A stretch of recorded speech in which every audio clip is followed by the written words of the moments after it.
Holil menilai umat Islam mengucapkan selamat Natal hanya sekadar memberikan penghormatan kepada kaum Kristiani yang merayakannya, bukan justru mengakui keyakinannya. Ia lantas menjelaskan bahwa fatwa MUI tahun 1981 tentang perayaan Natal bersama tidak menjelaskan soal pelarangan mengucapkan selamat Natal.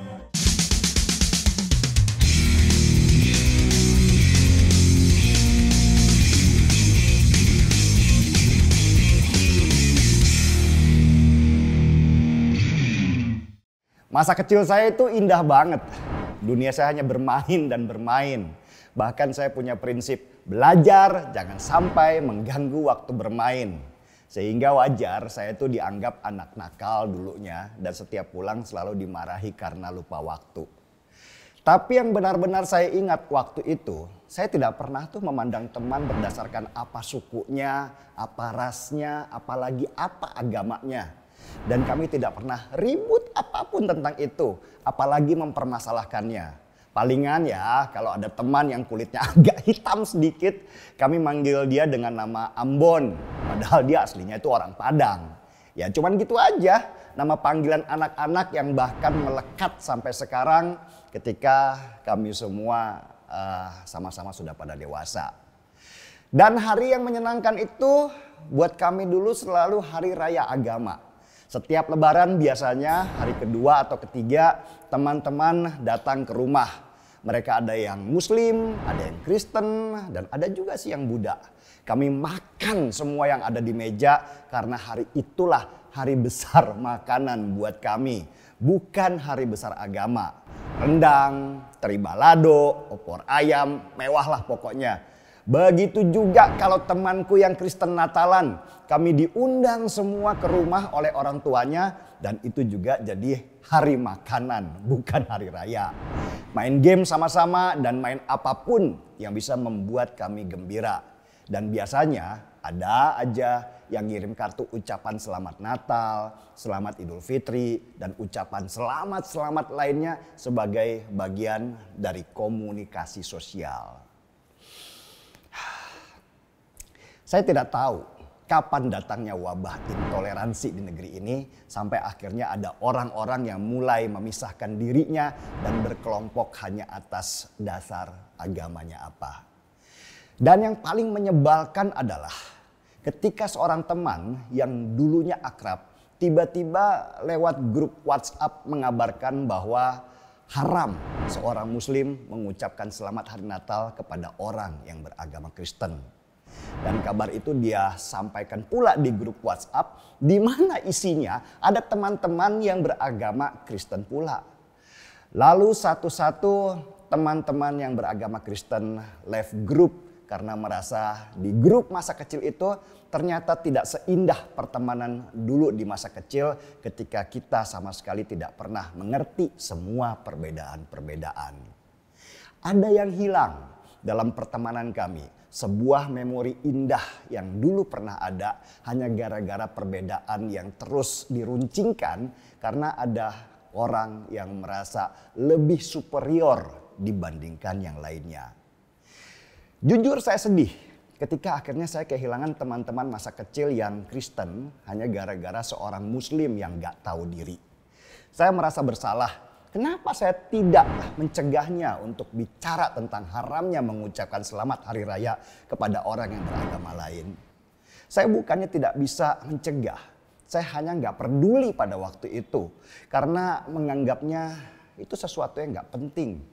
Saya baru sadar bahwa hal-hal kecil seperti itulah yang akan menjadi monster besar yang memakan kita nantinya. Intoleransi itu bermula dari hal remeh-temeh yang dibiarkan dan pada saatnya kelak tanpa sadar itu akan menjadi biang permusuhan. Selama belajar agama, saya nggak pernah mendengar ada satupun ayat atau hadis melarang orang mengucapkan selamat hari raya kepada pemeluk agama lain.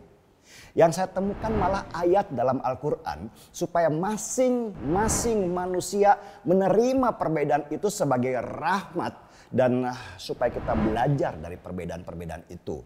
Itu kalimat langsung dari Tuhan yang disampaikan melalui Rasul-Nya. berarti itu sesuatu yang tidak bisa dibantah dan dari mereka yang meyakininya.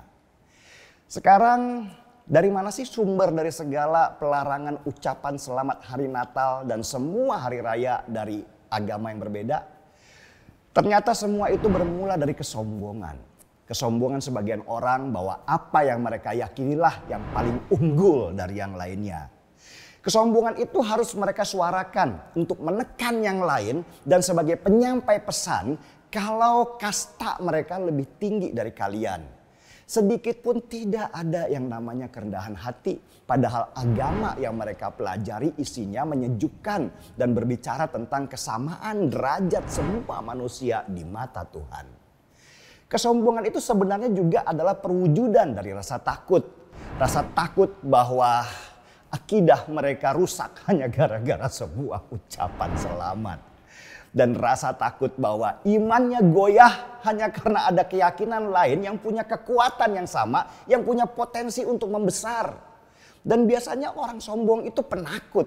Mereka begitu penakutnya sehingga menutupinya dengan kesombongan supaya tidak ada yang melihat ketakutannya.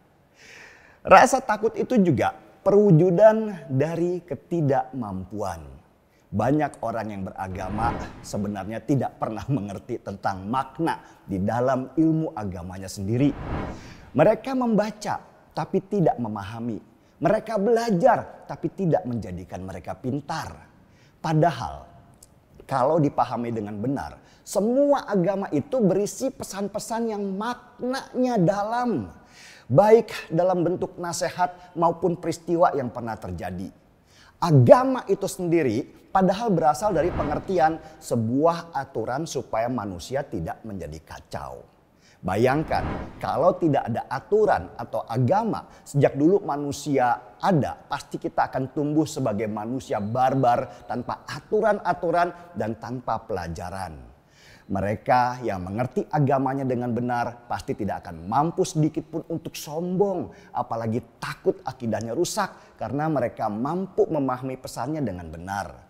Mereka mendapat intinya, poinnya, dan tidak terjebak menjadi kaum tekstual. Memang remeh ketika ada orang yang bicara. Toleransi itu termasuk tidak melarang orang untuk tidak mengucapkan selamat hari raya kepada pemeluk agama lain. Oke, untuk itu saya harus toleran. Tapi jangan juga propaganda dong tentang hal itu kepada banyak orang. Karena dampaknya bisa merusak banyak hubungan sosial. Bayangkan ketika misalnya di sebuah daerah ada agama berbeda yang mayoritas memperlakukan hal yang sama kepada kita yang minoritas. Apakah itu tidak akan menyakiti hati mereka? Inilah yang harus kita hindari, dampak sosialnya. Dan sebagai umat yang meyakini sebuah agama, kita wajib menjaga keseimbangan. Konsep agamamu adalah agamamu, bukan agamaku, tidak pas kalau dilekatkan dalam pengucapan selamat hari raya seperti ini. Karena pengucapan itu seharusnya lebih kepada penghargaan, penghormatan atas keyakinan orang lain. Bukan meyakininya dan menunjukkan bahwa kita semua berlomba-lomba menuju kebaikan. Saya tidak pernah paham apa sih yang merusak dari sebuah ucapan selamat. Nggak ada. Yang bikin rusak itu justru pemahaman yang salah yang disebar-sebarkan seolah itu benar. Saya mengucapkan selamat hari Natal ke banyak teman, selamat hari Waisak ke banyak teman, dan selamat hari raya lainnya ke banyak teman-teman sebagai bentuk penghormatan, saling menghargai karena kita makhluk sosial yang bergantung pada yang lainnya di dalam kehidupan. Ternyata kami yang kecil dulu itu lebih dewasa dari banyaknya orang dewasa. Banyak orang dewasa sekarang yang seperti anak kecil hidup berkelompok dengan komunitasnya saja karena di komunitasnya dia merasa yang paling besar. Sedangkan di komunitas lain dia bukanlah siapa-siapa. Selamat menyambut Natal teman-temanku dan saudara-saudaraku yang tercinta di mana saja. Dari saya seorang yang bukan siapa-siapa tapi menjunjung tinggi perbedaan sebagai tempat saya belajar sebagai seorang manusia. Seruput dulu kopinya.